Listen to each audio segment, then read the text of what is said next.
uit U en deur U en tot U is alle dinge. Aan U behoort die heerlikheid tot in alle ewigheid. Geliefdes in ons Here Jesus Christus, genade, barmhartigheid en vrede van God ons Vader en Christus Jesus ons Here, deur die kragtige werking van die Heilige Gees. Amen. Ons loof vanaand die Here deur saam te sing uit Psalm 33. Psalm 33, die eerste 2 verse sing vrolik, hef die stem na bowe, regverdiges verhef die Heer.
Geliefdes, ons skriflesing vanaand kom uit Romeine hoofstuk 10.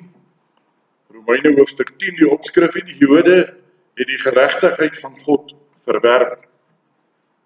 Broeders, die verlange van my hart en die gebed wat ek tot God vir Israel doen, is tot hulle redding.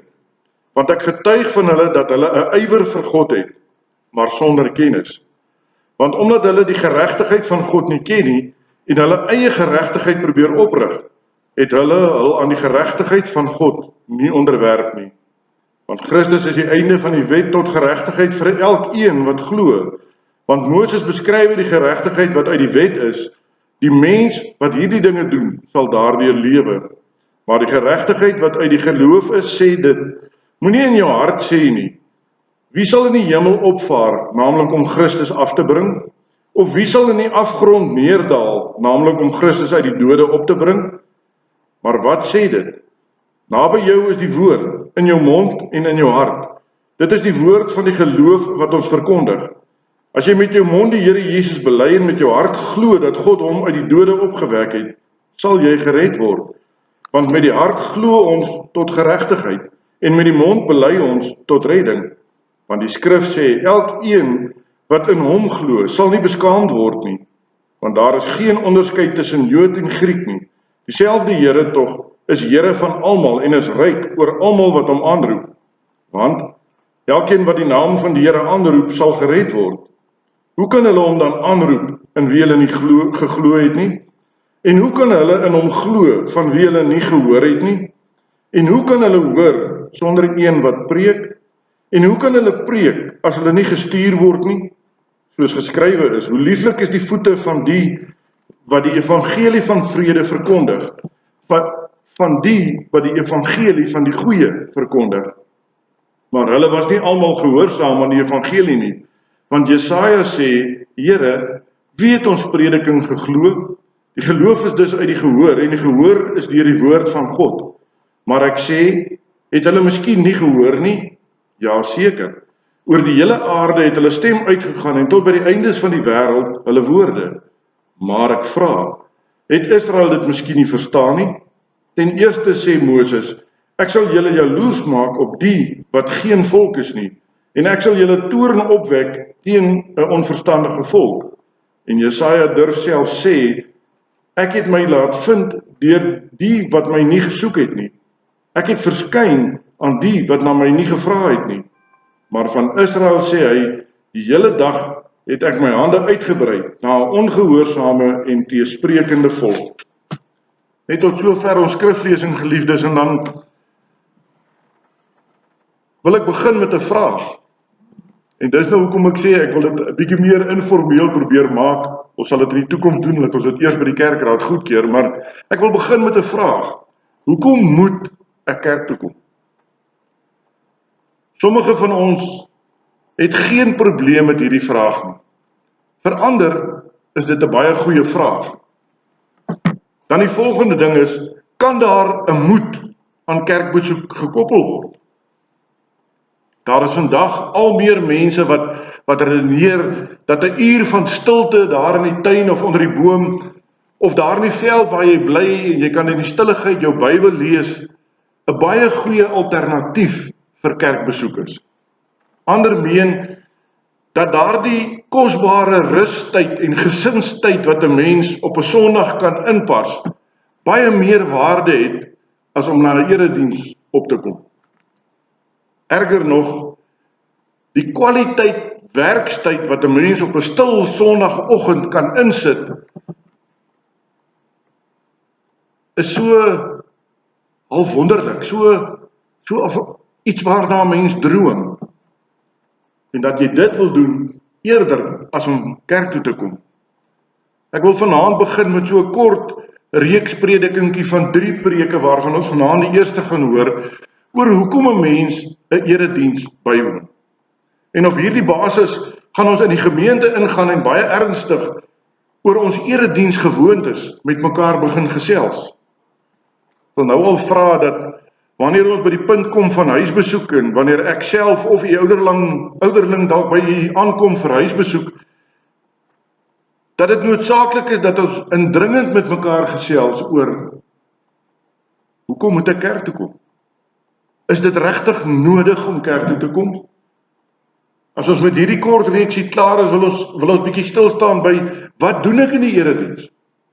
Is ek net hier om te sit en luister na dit wat die dominee sê? Ek dink die vertrekpunt waarheen ek moet begin is, die woord het gesag oor ons lewens. As ons dit die vertrekpunt maak, dan dink u miskien vanaand, o ja nee, hier kom dit alweer. Nou gaan ons weer uitgetrap word en ons gaan huis toe gaan en ons gaan skuldig voel en ek het nie regtig nodig nie, ek het reeds in hierdie oorvol lewe van my nie nog iets nodig om my verder te oorlaai nie.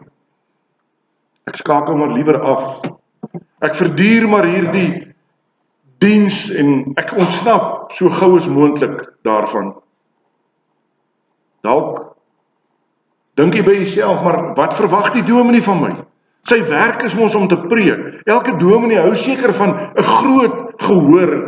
En dis nie lekker om hard voor te berei aan 'n preek en dan daar minder as die helfte van die bedoelde gehoor op nie. Ek hoop regtig nie dat een van u vanaand so voel nie, want dit behoort vir ons oor iets totaal anders te gaan as bloot hierdie denke. Wanneer ons wel saam moet bekommer, is of ons gehoorsaam is aan die woord van die Here. Ons almal bely dat Christus ons Here is. In doodgewone Afrikaans beteken dit dat hy die koning is van my lewe. En dus het hy seggenskap, gesag oor my lewe.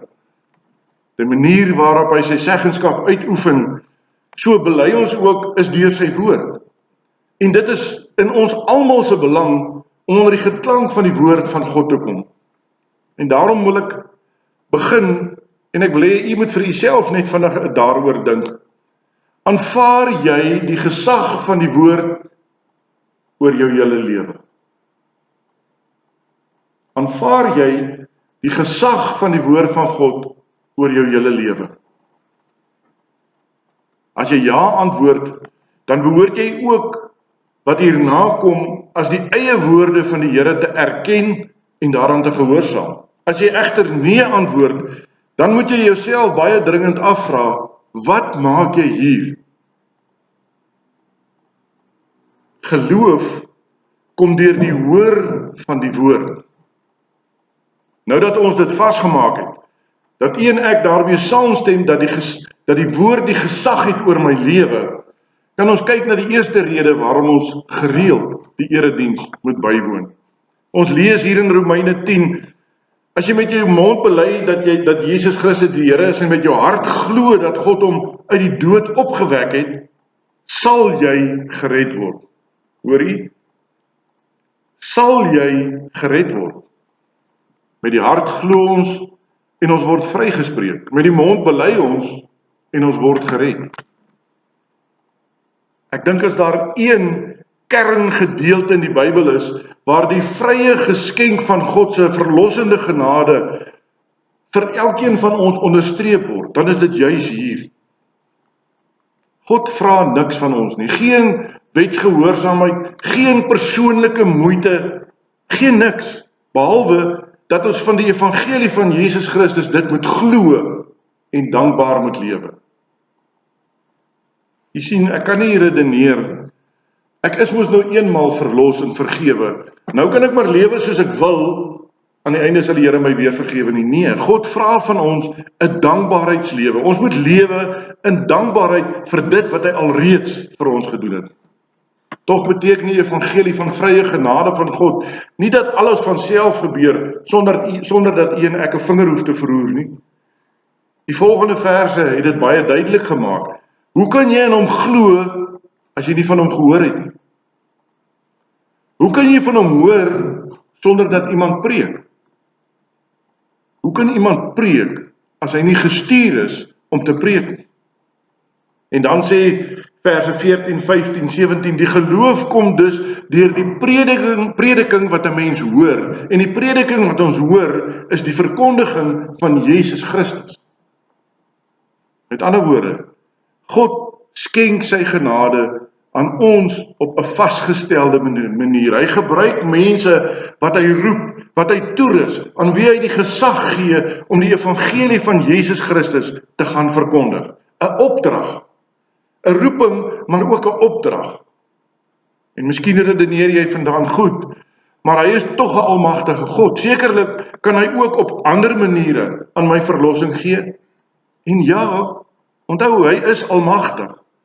En nee, sy verlossingsmag is nie aan uiterlike middele soos preke vasgeketting nie. Jy's heeltemal reg. Maar dit gaan nie hier oor wat God gebind is nie, sou gewees het nie. Dit gaan oor my en jou. God het ons gebind aan hierdie werkswyse en hy het vir homself dit uitgekies. Hy het geweet, want hy het ons geskape, wat ons neiging as sondaar mens gaan wees. Daarom bind hy ons aan 'n werkswyse om ons in ons geloof te laat groei. Daarom kan ons sê ja, geloof alleen maak salig. Nie die aantal kere wat jy in die kerk was in die jaar nie, maar daar kom tog by, daar kan geen sprake van geloof wees as jy nie gereeld na die verkondigende woord van God luister nie. Die prediking is maar net die kanaal waardeur God die verlossingskrag van die evangelie in elkeen van ons laat werk. Dit staan in Romeine 1 vers 16, die evangelie is 'n krag van God tot redding vir elkeen wat glo. As jy dus nie daar was waar die verkondiging plaasvind nie, dan werk die krag van God nie in jou tot jou behoud nie. Dalk wel tot jou veroordeling, maar nie tot jou redding nie. En dis rede nommer 1, erediens bywoning, kerkgang wat ons bring na die ware evangelie van Jesus Christus, waar die woord verkondig word, is die manier waarop God sy genade in ons lewens aan die werk sit. As jy nie daar is nie, of net elke nou en dan daar is, dan het jy nie deel aan die volle genade van God, soos wat hy dit vir jou as mens wil gee nie. Daarom moet die woord van God verkondig word. ons kan sê, daarom moet die woord gepreek word. Die tweede rede waarom jy gereeld in die erediens moet kom, gaan steeds oor die woord wat verkondig word. Miskien dink jy nou, ek het nie hierdie probleem om te aanvaar dat die woord alleen geloof gee aan my salig maak nie. Natuurlik glo ek dit. Maar wat ek nie glo nie, dominee, is dat jy jou preke en eredienste 'n noodsaaklike deel van hierdie proses maak. Ek kan mos net sowel my Bybel rustig op my eie ook lees. Ek hoef mos nie hier te sit en na jou te luister nie. En weet u wat sê die woord van die Here, of wat sê die Here daaroor? Hy sê, woordbedienaars, dis nou predikante, wat Sondag preek, is noodsaaklik, omdat ons hele hart en verstand tot so 'n mate gesluier is vir die woord, dat ons kan lees en tog maar min verstaan van dit wat ons lees. Dis soos die amptenaar van die koningin van Ethiopië vir wie Filippus gevra het, verstaan jy wat jy lees? Toe antwoord die man, hoe sou ek kon, as niemand dit vir my uitlei nie? Elke eerlike kerkganger sal nie omgee om te erken dat ons lees van die woord by die huis 'n totaal ander ervaring is as dit wat jy in die erediens behoort te beleef. By die huis lees ons wat vir ons bekend is en wat vir ons verstaanbaar is. En boonop kies ons daardie gedeeltes wat maklik lees en wat maklik verstaanbaar is. En ons hoor nie noodwendig alles wat God vir ons wil sê nie. Dan sien ons baie gou ons gebrekkige lees en ons gebrekkige verstaan van die woord raak. En ons staan verstom oor sonde wat ons in onsself ontdek, wat ons nooit gedink het sonde is nie. Ons vergaap ons aan hierdie rykdom van die genade van God. Is dit vreemd, my liewe broer en suster, dat dit so is? Nee. Efesiërs 3 en 4 keer ons dat God juis daarvoor voorsiening maak. In Efesiërs 3 bied Paulus vir die gelowiges in Efese, bid Paulus vir die gelowiges in Efese, en hy kyk, wat is die dinge waarvoor hy bid? Het jy al ooit Efesiërs 3 gaan lees en gesien wat bid Paulus regtig vir hierdie mense? Hy bid dat die krag om innerlik sterk te word uit die rykdom van God se heerlikheid. Vind dit in hoofstuk 3 vers 16. Vers 17 sê Christus wat deur die geloof in hulle harte kom woon, dat hulle in die liefde gewortel en gegrondves sal word. Dat hulle die volle omvang, alles van die liefde van Christus sal pyl, sal verstaan. Dat hulle sal vol word van die volheid van God. Wonderlike dinge om te bid, nie waar nie. Dis genadegawes wat God gee, wat vir u en vir my beskikbaar is, as ons maar net die woord van God wil bestudeer. En dan staan daar in hoofstuk 4 vers 11, dat God ook ander genadegawes aan gelowiges gee, en onder hierdie gawes is daar onder andere herders en leraars, wat mense op die pad van geloofsgroei moet neem, en dis nog iets waaroor ons in die toekoms bietjie gaan gesels, geloofsgroei. As jy dit alles bymekaar sit, kry jy 'n duidelike prentjie. 'n Mens kry die dinge waarvoor Paulus in Efesiërs 3 bid as 'n geskenk van God. Maar God gee hierdie geskenk aan deur die hande of veral deur die mond van die herders en die leraars van gemeentes. Dominees is veronderstel om geroepe te wees, om toegerus te wees en om gestuur te word met 'n doel voor oë. Jy sien, deur die verkondigende woord word geloof in ons ingeplant en geloof groei deur hierdie verkondigende woord. Dit bly God wat in sy genade aan die werk is, maar hy gebruik daarvoor sondaar mense wat hy roep en toerus en aanstel en hulle met gesag bekleed. Dis wat jy in die erediens beleef, as jy na 'n dominee se preek luister wat skrifgetrou is. Dink dalk so daaroor. God wek nuwe lewe in ons deur sy Heilige Gees. En so is hy ons Vader. Maar dan gaan hy verder en hy voed en hy versorg en hy vermaan en hy vorm ons deur sy kerklike dienswerk. Veral die eredienste waar sy woord verkondig word. En dis hoekom die ou kerkvaders van die kerk gepraat het as die moeder van die gelowiges. In ons belydenisskrif, die Nederlandse geloofsbelydenis, artikel 28, bely ons dat daar buite die kerk geen saligheid is nie. Dus, sonder aktiewe meeleef in die kerk van Jesus Christus, veral in die erediens bywoning waar die woord gebring word, is geen saligheid moontlik. As jy 'n aangrypende voorbeeld wil sien van mense, wat met mense gebeur wat min of glad nie kerk toe gaan nie, al beweer hulle dat hulle Christene is, gaan kyk na daardie slagoffers van hongersnood hier in die noorde van Afrika. So lyk die hart en die siel van 'n ongeredde kerkganger. Hy's ondervoed, hy's swak, hy's misvorm, hy's lusteloos, hy's sonder blydskap of hoop, oorgegee aan die vliee en die peste en die pla en die elende.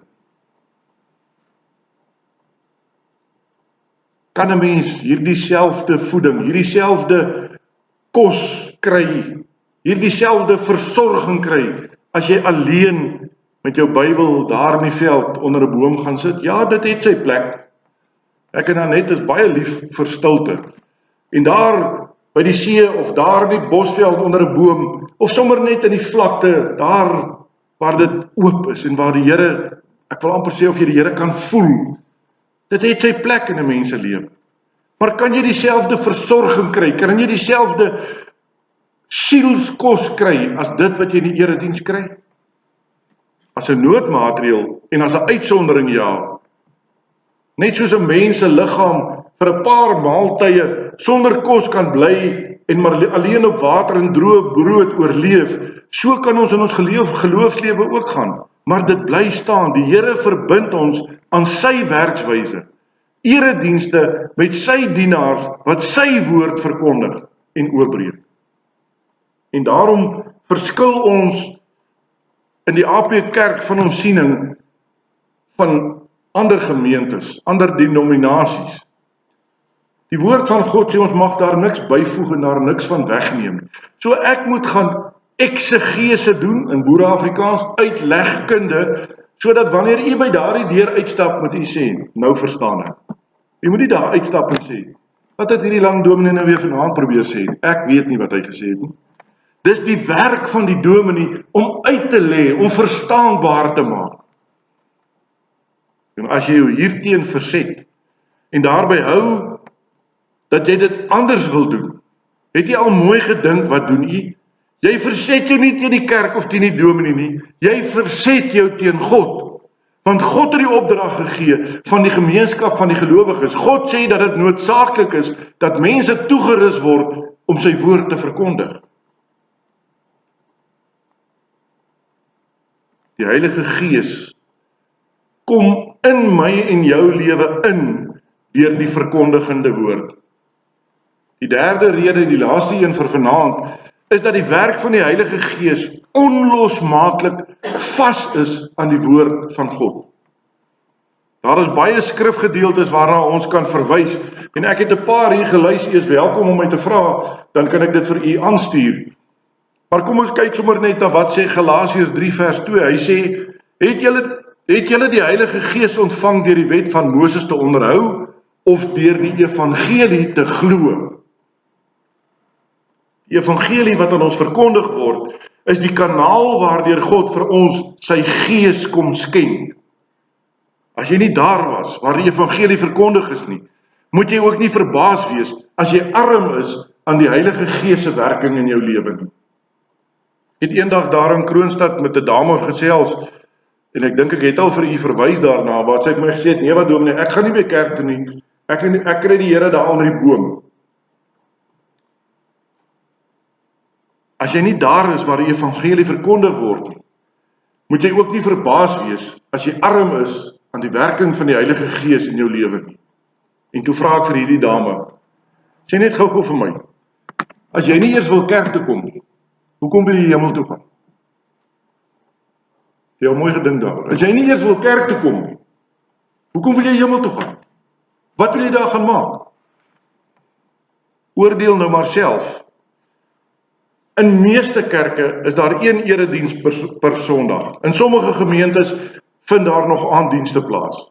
Maar kom ons werk op een diens per Sondag. En dan kom meeste van ons nie eers elke Sondag in die kerk nie. En die wat wel gereeld kom net een keer. Die vinnig daar die som gemaak. 'n uur op 'n Sondag, en as ek diens hou is dit nie 'n uur nie, maar kom ons werk op 'n uur. 52 Sondag, 52 ure in 'n week, in 'n jaar, wat jy nie kan sien om vir die Here te gee nie. Ek het nie die som gemaak nie, hoeveel is 365 mal 24? Jy kan self die som maak. Net 52 daarvan vra die Here vir jou om op te offer. En jy sien nie eers kans om dit te doen. Kan dit dan anders wees dat ons geestelik arm is? Arm aan die Heilige Gees, arm aan die vrug van die Gees, onbekeerlik en verhard in ons eie doen en late, liefdeloos en ongehoorsaam aan die Here, sonder heiliging en sonder die vernuwende krag wat God in ons werk. As geestelike groei en gehoorsaamheid aan die Here werklik vir u en vir my belangrik was, as ons 'n egte honger na nuwe lewe geken het en niks meer begeer het as om te leef soos wat die Here wil nie, dan sou u en ek seker 10 maal op 'n Sondag in die kerk gewees het. Dan sou ons ekstra moeite gedoen het en nie verskonings uitgedink het nie om te help bou aan die koninkryk van God. Maar die Here weet dat ons mense is. En daarom het hy reeds vroeg in die Ou Testament 'n oggend en 'n aand byeenkoms vir sy volk bepaal. Is ons werklik so volwasse, so volleerd in die skrif, so geestelik selfgenoegsaam, dat ons met 70 of 50% minder van die Heilige Gees kan klaarkom? Die Here is elke oomblik van elke dag saam met elkeen van ons. En ons is nie bereid om 'n uur op 'n Sondag aan hom af te staan nie. Of is ons doodgewoon, sommer net lui en ongehoorsaam, meer ingestel op ons eie gerief en ons eie gemak, as aan die gehoorsaamheid wat die Here vir ons vra om 'n geestelike, vrugbare lewe te lei. Hy sê nie verniet in sy woord, hulle sal liefhebbers van genot eerder as liefhebbers van God wees nie. Ek is net doodsbang dat ons met ons goeie gesinsbande, met ons ontspanne lewens en met ons werk wat op datum is, op pad is na die hel. Omdat ons van die Here sal moet hoor, julle het my Heilige Gees weerstaan. Geliefdes, is dit regtig die prys werd? Kan 'n bietjie beter beplanning, dalk 'n bietjie beter tydsbestuur jou nie losmaak om tog by die kerk uit te kom nie? Om tog die Here se orde te volg, eerder as om jou eie agenda te volg en na te jaag nie?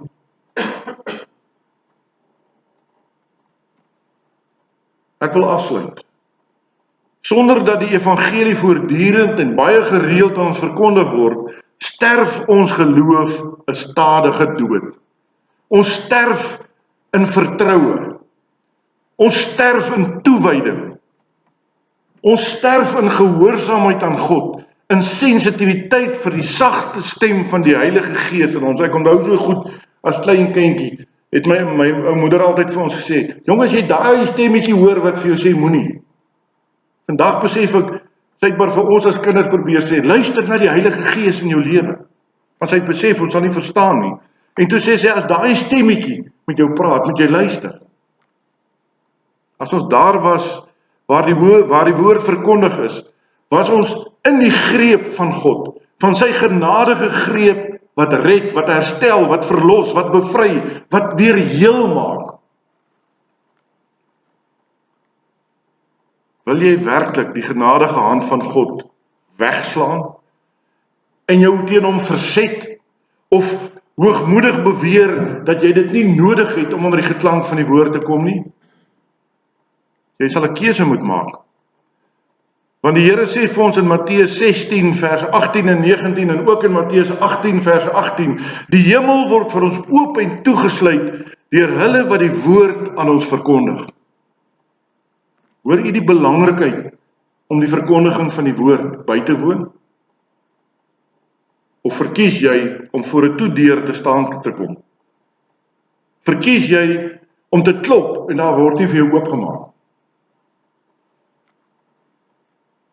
Kom dan, terwyl die uitnodiging opnuut opklink in elkeen van ons se ore.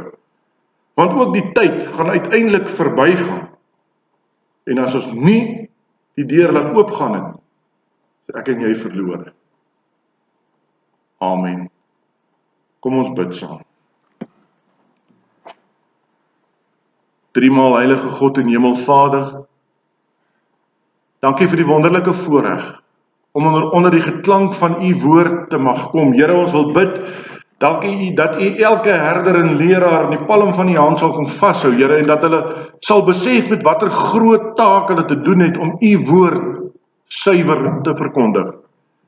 Dankie, Here, vir die voorreg dat wat ons het om onder die suiwer geklank van u woord te kom. Dat dit u woord is wat uitgelê moet word en dat ons nie moet inlê in u woord dit wat ons graag wil hê daar moet staan nie.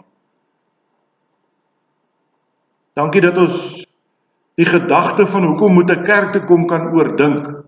Dat ons dit met mekaar kan bespreek, maar Here, ons wil bid dat u deur die werking van die Heilige Gees dit in elkeen van ons harte sal nuut maak.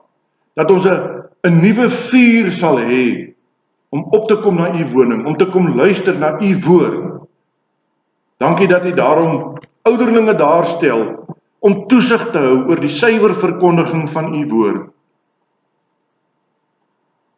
Dankie dat ons kan stil word vanaand aan die einde van 'n dag met die wete, u is met ons. Dra ons daarom ook deur hierdie nag, die week wat voor lê, elkeen in hulle onderskeie weë.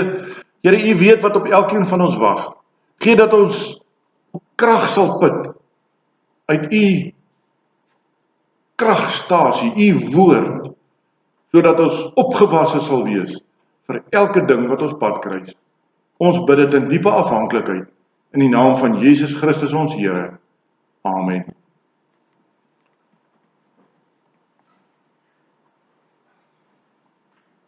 Neem julle kollekte op in die aand. Asseblief, dan gee ons geleentheid dat die kollekte opgeneem word.